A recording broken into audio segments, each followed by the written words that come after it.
ஹரி ஓம். ஓம் நமச்சிவாய. திருச்சிற்றம்பலம். வெற்றிவேல் முருகனுக்கு அரோகரா. அன்பான மக்களே, நண்பர்களே, அனைவருக்கும் வணக்கம். அடியேன் உங்கள் ரவி, யோகரத்னா. இன்று 11ஆம் தேதி 11ஆம் தேதி ஞாயிற்றுக்கிழமை, ஜனவரி மாதம் 2026. அனைவருக்கும் இனிய புத்தாண்டு நல்வாழ்த்துக்கள். இன்றைக்கு நம்ம பார்க்க போற தலைப்பு மூலிகை மருத்துவத்துல தான். இன்னைக்கு இயற்கை மருத்துவ பலன்கள். அதுல பாத்தீங்கன்னா, ஆண் மலட்டுத்தன்மை நீங்க, பெண் மலட்டுத்தன்மை நீங்க, இதற்கு என்னென்னலாம் வழி இருக்கு, என்னென்னலாம் இயற்கை மூலிகையில இருக்கு அப்படின்றதுதான் இந்த காணொலி. அதனால முக்கியமான காணொலி. இத முழுவதுமா பார்த்து அனைவருக்கும் ஷேர் பண்ணுங்க. உங்களுக்கு இல்லைனாலும் மற்றவங்களுக்கு இது பயனுள்ளதாக இருக்கும். அதற்கு முன்னாடி அடியனை பற்றி எப்பொழுதும் போல் ஒரு முன்னுரை. அடியன் ஒரு யோகா ஆசிரியர், யோக ரத்னா, யோக வல்லபா, யோக சிரோமணி, யுவஸ்ரீ. கடந்த 1987 முதல் இந்தியாவிலும் பிற நாடுகளிலும் யோகாவை பரப்பிக் கொண்டே வந்து கொண்டிருக்கின்றேன். பிற நாடுகள்ல பாத்தீங்கன்னா, Australia, Japan, Switzerland, Italy, France, Belgium, Holland போன்ற நாடுகளுக்கெல்லாம் பல தடவை சென்று அங்கே யோகாவை பரப்பி இருக்கின்றேன். இந்தியாவிலும் பல இடத்துல யோகாவை பரப்பி கொண்டேதான் இருக்கின்றேன். மேலும் பல நாடுகளில் இருந்தும் மக்கள் இங்க யோகாவை என்னிடம் பயின்று பலனடைந்து இருக்கின்றனர். இப்போ பாத்தீங்கன்னா, யாருக்காவது யோகா கிளாஸ் தேவைப்பட்டதுன்னா 9840104526 என்ற கைபேசி எண்ணுக்கு அடியனை கால் பண்ணுங்க. அடியன் நேரடியாவே உங்களோட இல்லத்திலேயே கிளாஸ் எடுத்துருவேன். ஆபீஸ்னா ஆபீஸ்ல எடுப்பேன், கம்பெனினா கம்பெனில அங்கேயே எடுத்துருவேன். அது மட்டும் இல்லாமல் அடியன் ஒரு உலக அமைதி காப்பாளர், வேர்ல்டு பீஸ் மேக்கர். கடந்த 1985ஆம் ஆண்டு முதல் சைக்கிளில் 3 லட்சம் கிலோமீட்டருக்கும் அதிகமாக இந்தியாவில் பயணித்துள்ளேன்.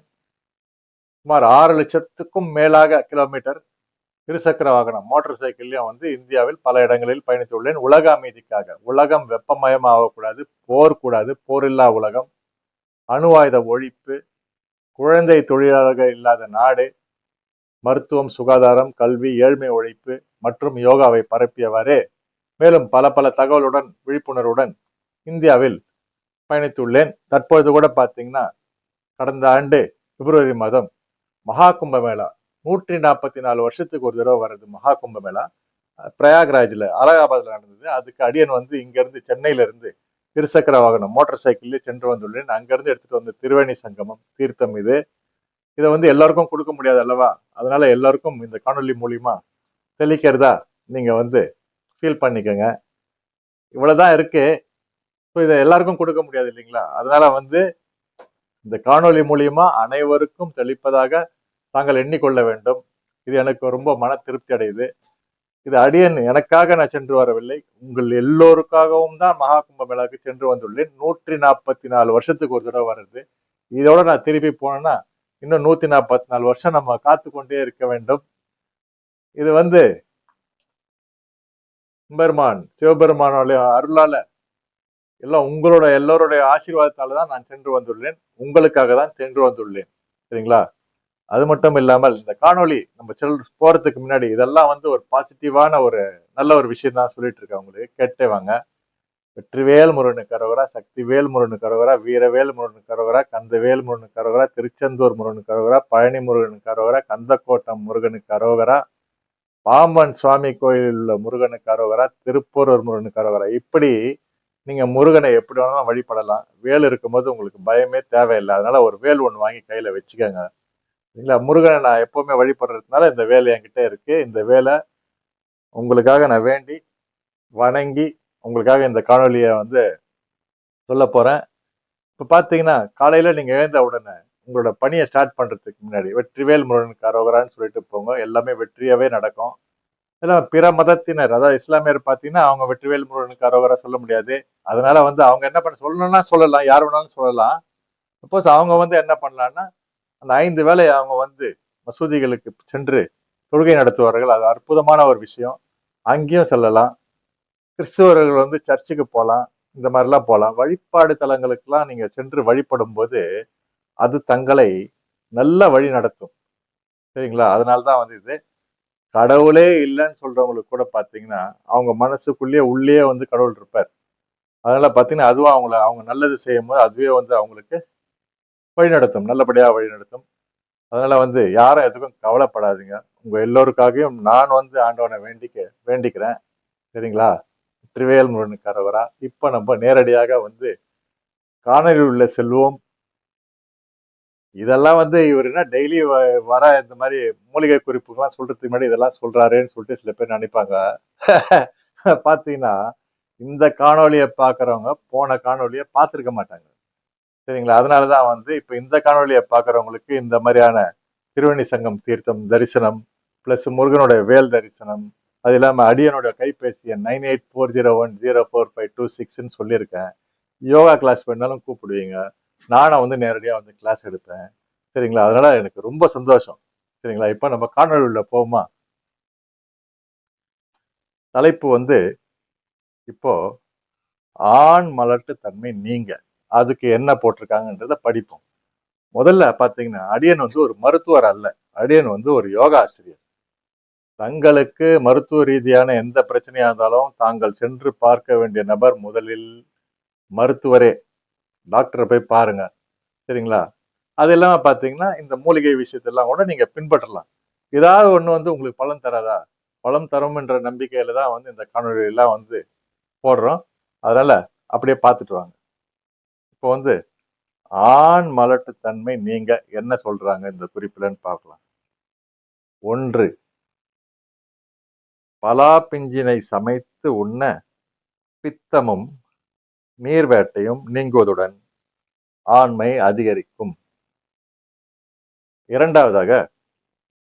சுரைக்காயை சமையலில் சேர்த்து சாப்பிட்டு வந்தால் பித்தத்தை போக்கும் குணமுடையது. இதன் விதைகள் ஆண்மையை பெருக்கும்.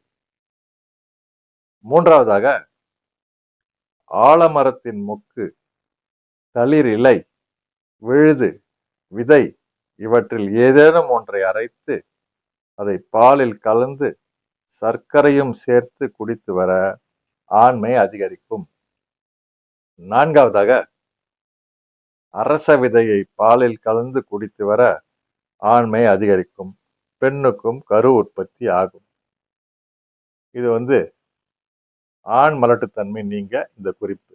இப்ப வந்து பெண் மலட்டுத்தன்மை நீங்க எதுக்கு என்னெல்லாம் போட்டிருக்காங்கன்றத பார்ப்போம். 1. தாழம்பு விழுதை தாழம்பு விழுதை அரைத்து பாலில் கலந்து குடித்து வர மலட்டுத்தன்மை நீங்கும். 2. 10 மிளகினை பொடி செய்து அதனுடன் பாகல் இலைச்சாறும் கரிசிலாங்கண்ணி இலைச்சாறும் கலந்து 40 நாட்கள் காலையில் வெறும் வயிற்றில் உட்கொண்டு வர பெண்களின் மலட்டுத்தன்மை நீங்கும் அப்படின்னு போட்டிருக்காங்க. இன்னும் மேலும் படிப்போம். 3. இழந்த இலை ஒரு கைப்பிடி அளவு எடுத்து அதனுடன் 6 மிளகு 4 பூண்டு பல்லும் சேர்த்து அரைத்து மாத விலக்கான முதல் 3 நாட்கள் சாப்பிட்டு வர கருப்பை சம்பந்தமான பிரச்சனைகள் நீங்கி கரு உருவாகும் வாய்ப்புகள் அதிகரிக்கும். ஏதோ ஒரு காரணத்தினால் ஆயிருக்கலாங்களா? அதனால இதெல்லாம் பண்ணும்போது வாய்ப்பு அதிகரிக்கும். 4. விஷ்ணு கிராந்தி செடியை நிழலில் உலர்த்தி பொடி செய்து வெந்நீருடன் கலந்து உட்கொண்டு வரவும். 5. அத்திப்பழத்துடன் தேன் சிறிதளவு உப்பு சேர்த்து சாப்பிட்டு வர கருச்சிதைவு தடுக்கலாம். இதுல தேனுன்னு சொல்லியிருக்கோம். இந்த தேனை பத்தி ஒரு முக்கியமான குறிப்பு பின்னாடி நான் வந்து இதெல்லாம் சொல்லி முடிச்சுட்டு அடியேன் வந்து உங்களுக்கு எல்லாம் வந்து சொல்றேன். அதனால வந்து காணொலியை வந்து ஸ்கிப் பண்ணி பார்க்காதீங்க, முழுவதுமா பாருங்க. சரிங்களா? இப்போ 6. அசோக மரப்பட்டை 200 கிராம் ஆடாதொட பூ 100 கிராம், மாந்தளிர் 100 கிராம் எடுத்துக்கொண்டு அவற்றை நிழலில் உலர்த்தி பொடி செய்து, அதாவது நிழல்ல தான் உலர்த்தணும், வெயில்ல உலர்த்தக்கூடாது, நிழலில் உலர்த்தி பொடி செய்து 2 கிராம் அளவில் தேனில் கலந்து மாதவிலக்கான 5வது நாளிலிருந்து காலை மாலை 2 வேளையும் சாப்பிட்டு வர பெண்கள் உடனே கருத்தரிப்பார்கள். இந்த மருந்து அடிக்கடி ஏற்படும் கருச்சிதைவையும் தடுக்கும். பாருங்க, இந்த மருந்து அடிக்கடி ஏற்படும் கருச்சிதைவையும் தடுக்கும். சில பேருக்கு அந்த மாதிரி ஆகும் இல்லைங்களா, பாவம், அவங்களுக்கும் வந்து தடுக்குமா. 7வதாக அசோக மரப்பட்டையுடன் பசும்பாலை சேர்த்து சாப்பிட்டு வர கருச்சிதைவை தடுக்கலாம். 8வதாக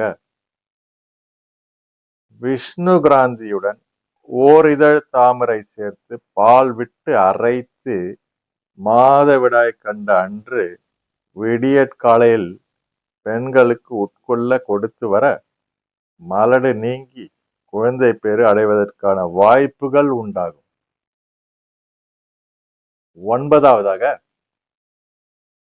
பருத்தி விதையை அரைத்து கொட்டைப்பாக்கு அளவு எடுத்து கோழி முட்டையின் வெண்கருவுடன் கலந்து சாப்பிட்டு அடுத்த மாதவிலக்கான அன்று நெரிஞ்சில் வேரை அரைத்து பசும்பாலில் கலந்து சாப்பிட பெண்களுக்கு கர்ப்பம் தரிக்கும் வாய்ப்புகள் அதிகரிக்கும்.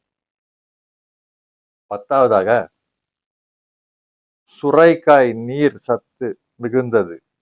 இதில் வைட்டமின் B2, இரும்பு சத்து, சுண்ணாம்பு சத்து, புரதம் உள்ளது. இது கர்ப்பிணி பெண்களுக்கு நல்லது. 11வதாக உப்பு, பூண்டு, வெங்காயம் போன்றவை ஆசை உணர்ச்சிகளை தூண்டச் செய்யக்கூடியது. எனவே அவற்றை அளவோடு சாப்பிட வேண்டும். 12வதாக வேப்பம்பூ, குங்குமப்பூ 20 கிராம், பனை வெல்லம் 100 கிராம். செய்முறை எப்படின்னா, வேப்பம்பூவை சுத்தம் செய்து லேசாக வறுத்து தூள் செய்து குங்குமப்பூவையும் மைய அரைத்து வேப்பம்பூவுடன் கூட்டி அரைத்து கொண்டு பனை வெல்லத்தையும் சேர்த்து நன்றாக அரைத்து இதனை 9 உருண்டையாக உருட்டி வைத்துக் கொள்ளவும். மாதவிடாயான முதல் நாளிலிருந்து 3 நாட்களுக்கு 3 வேளையாக 9 உருண்டை சாப்பிடவும். பால் அருந்தவும். கர்ப்பம் தரிக்காவிடின் மறுபடியும் தொடர்ந்து சாப்பிடவும். ஒரு சமயம் ஆளுன்னா மறுபடியும் இதே மாதிரி கண்டினியூ பண்ண சொல்றாங்க. 13வதாக படிகாரத்தூளை காலை வெறும் வயிற்றில் தூய நீரில் சேர்த்து பருகி வர கர்ப்பப்பை கோளாறுகள் நீங்கும். 14ஆம் குறிப்பு என்னன்னா, சீரகம், வெங்காயம் இரண்டையும் சம அளவு எடுத்து கொட்டைப்பாக்கு அளவை பசும்பாலில் கலந்து பருகவும். புளியும் போகமும் கூடாது. இதாங்க. இப்போ பொதுவான ஒரு தலைப்பு இருக்கு. மலட்டுத்தன்மை நீங்க இருப்பாளருக்கும் சேர்த்து கொடுத்துருக்காங்க. இதுல வந்து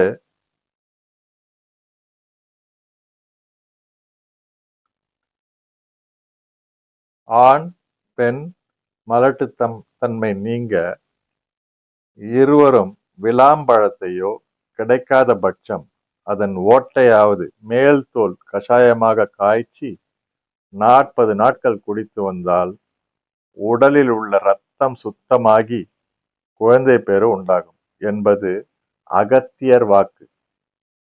தவிர விளாம்பழத்தில் இரத்தத்தில் கலந்துள்ள கெட்ட நோய் அணுக்களை அழிக்கும் திறன் உள்ளது. இரண்டாவதாக,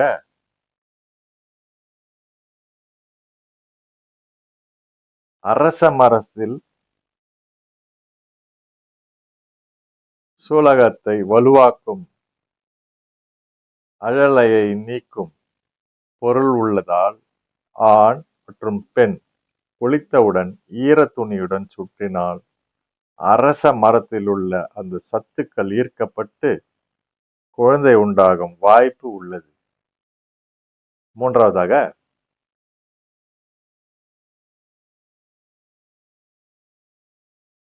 மாதுளை வளர்ந்த வீட்டில் கலக்கமில்லை என்ற பழமொழி போல ஆண் பெண் இருப்பாளருக்குமே மலட்டுத்தன்மை நீங்கிவிடும். ஆண்களுக்கு விந்துக்களின் எண்ணிக்கை பெருகும்.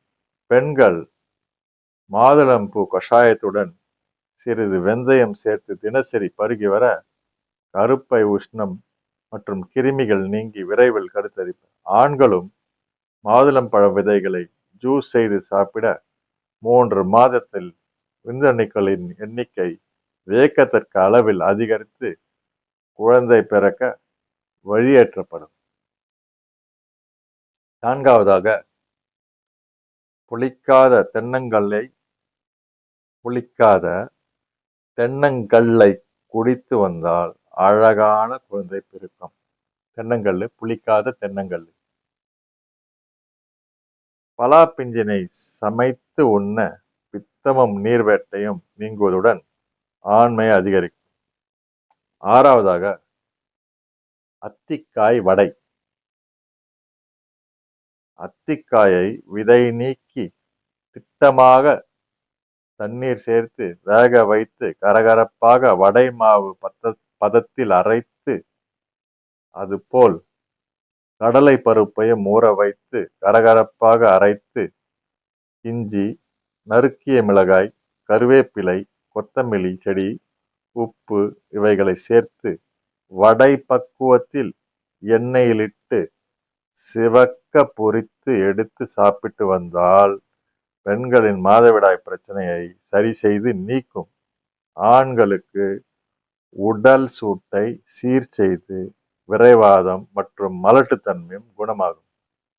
இப்படின்னு சொல்லிட்டு ஒரு அற்புதமான ஒரு குறிப்புகள். இது அனைவருக்கும் பலன் தரும். இதில் உள்ளதை பார்த்தீங்கன்னா எல்லாமே பார்த்தீங்கன்னா உணவுப் பொருட்களே. மூலிகை, அரச மரம், அரச இலை, அப்புறம் இந்த கொத்தமல்லி, இஞ்சி இதெல்லாம் இருக்கு. சுரைக்காய் வந்திருக்கு, மாதுளம்பழம் வந்திருக்கு, அத்திக்காய் வந்திருக்கு. இதெல்லாம் பார்த்தீங்கன்னா நம்ம எப்பவுமே நம்ம சாப்பிட்றது தான். இதெல்லாம் அவங்கெல்லாம் சாப்பிட்டு இருக்க மாட்டாங்க ஒரு சில நேரத்துல. ஆனா இந்த மாதிரியான ஒரு விஷயத்துல பாத்தீங்கன்னா பிரச்சனை இருக்கிறவங்க இதில் கூறப்பட்டவாறு நீங்க 1க்கு 2 தடவை கூட இந்த காணொலியை போட்டு கேட்கலாம். அப்ப கேட்கும் போது உங்களுக்கு அதோட விஷயம் புரியும். அதனால நீங்க அதை பின்பற்றி போகலாம். பாத்தீங்கன்னா உங்களுக்கு வியக்கத்தக்க ஒரு அற்புதமான உங்களுக்கு ரிசல்ட் கிடைக்கும். உங்களுக்கு கண்டிப்பா அப்படின்ற ஒரு நம்பிக்கை தான். நானும் முருகப்பெருமானை வேண்டிக்கிறேன். யாருக்கெல்லாம் அந்த மாதிரி பிரச்சனை இருந்தாலும் இந்த பிரச்சனைகள்லாம் நீங்கி நல்ல குழந்தை பெற்று நல்லா வளமோட வாழணுன்றது தான் என்னுடைய ஆசை. அப்படி இந்த காணொளி பார்த்த பிறகு பலன் கிடைத்த உடன் உங்கள் வீட்டில் ஒரு அழகான ஒரு குழந்தை பிறந்தவுடன் அதற்கு ஒரு 5-6 வயது ஆகும்போது அடியனை தொடர்பு கொள்ளுங்கள். கண்டிப்பா அடியன் நேரடியா அந்த குழந்தைக்கு யோகா வகுப்பு எடுக்க விரும்புகிறேன். சரிங்களா? நான் அட்வான்ஸா புக் பண்ணிட்டேன். உங்க குழந்தைக்கு நான் தான் யோகா ஆசிரியரு, நீங்க கூப்பிடணும். சரிங்களா? கூப்பிடுங்களா? சரின்னு சொல்லிட்டு தலையாட்டுறீங்களா? நீங்க எனக்கு தெரியுது, ஃபீல் பண்றேன். சரிங்களா? அதனால கவலைப்படாதீங்க. இதோ வந்துடுச்சு உங்களுக்கு. சரிங்களா? அதனால வீட்டுல குழந்தை வரப்போகுது, அடியனா கூப்பிட போறீங்க. நானும் சந்தோஷமா கிளாஸ் எடுக்க போறேன். இப்போ ஒன்று மறக்காம இந்த காணொலியில பாருங்க, மறக்காம மைண்ட்லயே வச்சிருக்கேன். என்னன்னா, இந்த தேன் பத்தி சொன்னேன். கடந்த எபிசோட்லயும் தேனை பத்தி ஒரு முக்கியமான ஒரு விஷயம் சொல்லியிருக்கேன். அதை இந்த காணொலியிலும் கண்டிப்பா சொல்லியே ஆகணும். இப்பெல்லாம் பாத்தீங்கன்னா சென்னையில மற்ற ஊர்ல எல்லாம் பாத்தீங்கன்னா வழியில தேனேன்னு சொல்லிட்டு வியாபாரம் பண்ணின்னு போயிட்டு இருப்பாங்க ரோட்ல. அந்த மாதிரி ஆளுங்கிட்ட எல்லாம் தேன் வாங்காதீங்க. அவங்களோட வியாபாரத்தை கெடுக்கணுன்ற நோக்கம் அடியனுக்கு கிடையாது. ஏன் வாங்க வேணாம்னு சொல்றேன்னா, அது தேன் தானா அப்படின்றது முக்கியமான ஒரு விஷயம். இரண்டாவதாக அது எப்ப செஞ்ச தேனு, அப்படியே அது தேனா இருந்தாலும் எப்ப தயாரிச்சது, எங்க தயாரிச்சது, யார் தயாரிச்சது எதுவுமே தெரியாம தேனை வாங்காதீங்க. உயிருக்கே ஆபத்தாயிடும். எப்படின்னா, இப்ப சமீபத்துல ஒரு 2 மாதத்திற்கு முன்னாடி நான் பார்த்த ஒரு செய்தியில, நியூஸ்ல தான் வந்தது. தமிழ் செய்தியில பார்த்தேன். அதுல என்ன சொல்லியிருக்காங்கன்னா, ஒரு தாய்மார் வந்து ஒரு பையனுக்கு 8 வயசோ 10 வயசுக்குள்ள இருக்கிற ஒரு சின்ன பையனுக்கு தேன் கொடுத்துருக்காங்க. அந்த பையன் மூச்சு பேச்சு இல்லாம ஆயி ஹாஸ்பிட்டல்ல போய் அட்மிட் பண்ணியிருக்காங்க. ஹாஸ்பிட்டல்ல சேர்த்த உடனே பார்த்தீங்கன்னா, டாக்டருக்கும் ஒரே கன்ஃபியூஷன். இது எப்படி என்ன பண்றது? அதுக்கு வந்து மருந்தே இல்லையாம். இருந்தாலும் வந்து ஒரு டீம் ஆஃப் டாக்டர்ஸ் என்ன பண்ணியிருக்காங்க, மாற்று மருந்தெல்லாம் குடுத்து அந்த குழந்தைய எப்படியோ வந்து காப்பாத்திட்டாங்க. காப்பாத்தி அந்த டாக்டருங்கலாம் கிட்ட இருந்து அந்த பேட்டியே குடுத்தாங்க. அந்த தாய்மாரும் வந்து கையெடுத்து கும்பிட்டு ரொம்ப நன்றி சொல்லிட்டாங்க. இப்ப இதுலேருந்து என்ன தெரியுதுன்னா, நீங்க தேன் வாங்கும்போது எங்க வாங்கலாம் அப்படின்னா, காதி கிராஃப்ட், காதி கிராமோதய பவன் இந்த மாரி கவர்மெண்ட் ஷாப்ஸ்லாம் இருக்கு. அந்த மாரி இடத்துக்கு போய் வாங்கலாம். இல்லைன்னா நல்ல நல்ல சூப்பர் மார்க்கெட்ஸ் இருக்கு. பெரிய பெரிய கடைங்கலாம் இருக்கு. அங்கெல்லாம் போய் நீங்க வாங்கலாம். அங்கேயே நீங்க வாங்குனாலும், அதுல வந்து பார்த்தீங்கன்னா, எஃப்எஸ்எஸ்ஐ லைசென்ஸ் நம்பர் இருக்கான்னு பாருங்க. டேட் பாருங்க. எப்ப தயாரிச்சது தேதி, தயாரிச்ச தேதி, தயாரிச்ச மாதம், தயாரித்த வருடம், எப்ப காலாவதி ஆகப்போகுது அந்த வருடம், எல்லாமே அதுல போட்டிருப்பாங்க. சரிங்களா? அவங்க ஃபோன் நம்பர் முதல் கொண்டு எல்லாமே அதுல இருக்கும். கம்ப்ளீட் டீடைல் இருக்கும் அதுல. சப்போஸ் உங்களுக்கு வந்து அத படிக்க தெரியல, நான் மன்னிக்கணும். சில பேருக்கு வந்து ஆங்கிலத்துல போட்டிருப்பாங்க, படிக்க தெரியாது, என்ன பண்றதுன்னு தெரியல அப்படின்னு சொன்னா, இல்ல தமிழ்லயே போட்டிருந்தாலும் சில பேருக்கு வந்து அத சரியா பார்க்க தெரியாது. எல்லாருக்கும் சொல்ல, சில பேருக்கு. அப்படி உங்களுக்கு கன்ஃபியூஷன் இருந்தா, சரி தேன் தானேன்னு அப்படின்னு எடுத்து சாப்பிட்ற வேணாம். பக்கத்துல பக்கத்துல படிச்சவங்க யாராவது இருப்பாங்க. அதே கடையிலேயே ஒரு கடை முதலாளியோ இல்ல மேனேஜரோ யாரோ இருப்பாங்க. அவங்க கிட்ட போய், சார் இந்த மாதிரி இது காலாவதி டேட் இருக்கான்னு பாருங்க சார், எனக்கு தெரியல அப்படின்னு சொல்லி நீங்க கேட்டீங்கன்னா, சார் மேடம் யார வேணாலும் கேட்கலாம். கேட்டீங்கன்னா அவங்க வந்து உங்களுக்கு கரெக்டா எடுத்து சொல்லுவாங்க. இல்லைங்க இது ஏற்கனவே எக்ஸ்பைரி ஆயிடுச்சு அப்படின்னுவாங்க. எக்ஸ்பைரினா காலாவதி ஆயிடுச்சுன்னுவாங்க. காலாவதி ஆனதா இருந்தா நீங்க அதை உபயோகம் பண்ணலாம். இல்லைங்க எல்லாம் தேதி எல்லாம் இருக்கு, இன்னும் 6 மாதம் இருக்கு, இதுக்கு டேட் இருக்கு, இல்ல 1 வருடம் இருக்கு, நீங்க சாப்பிடலாம் அப்படின்னு சொன்னாங்கன்னா, நம்பகத்தன்மையா இருந்தா மட்டும் நீங்க வந்து அதை உபயோகிக்கலாம். ஏன்னா தேன் வந்து ஒரு அற்புதமான ஒரு மருந்து. உங்களுக்கு தேவையான ஒரு உணவுப் பொருள்ல தேன் வந்து முக்கிய பங்கு இருக்கு. இந்த மாதிரி மூலிகை எல்லாம் சேரும்போது எங்கெங்கெல்லாம் தேன் கலந்து குழைத்து சாப்பிடும்லாம் போட்டிருக்கு பாத்தீங்களா? அதனால வந்து அந்த தேன் வந்து ரொம்ப முக்கியமானது. அந்த தேனை வாங்கும்போது நீங்க பார்த்து கவனமா வாங்கணுன்றது தான் வந்து அடியனோன் அன்பான வேண்டுகோள். ஏன்னா இத முக்கியத்துவம் தெரிஞ்சுதான் வந்து நான் உங்களுக்கு நேரம் எடுத்துக்கொண்டு இதை உங்களுக்கு விளக்கியிருக்கேன். அதனால வந்து தங்கள் நேரத்திற்கு வந்து ரொம்ப நன்றி. மீண்டும் இன்னொரு அற்புதமான ஒரு காணொளியுடன் உங்களை அடியேன் சந்திக்கின்றேன். அதுவரைக்கும் உங்களிடம் இருந்து விடைபெறுவது உங்கள் ரவி யோகரத்னா. நன்றி, வணக்கம், ஓம் நம சிவாய. இதுக்கும் கவலைப்படாதீங்க. எல்லாரும் நோயற்ற வாழ்வு, குறையற்ற செல்வத்தோட நீண்ட ஆயுளோட நல்லா இருப்பீங்க. அப்படி என்று எல்லா வல்ல இறைவனை வேண்டி கேட்டுக்கொண்டு விடைபெறுகிறேன். நன்றி, வணக்கம்.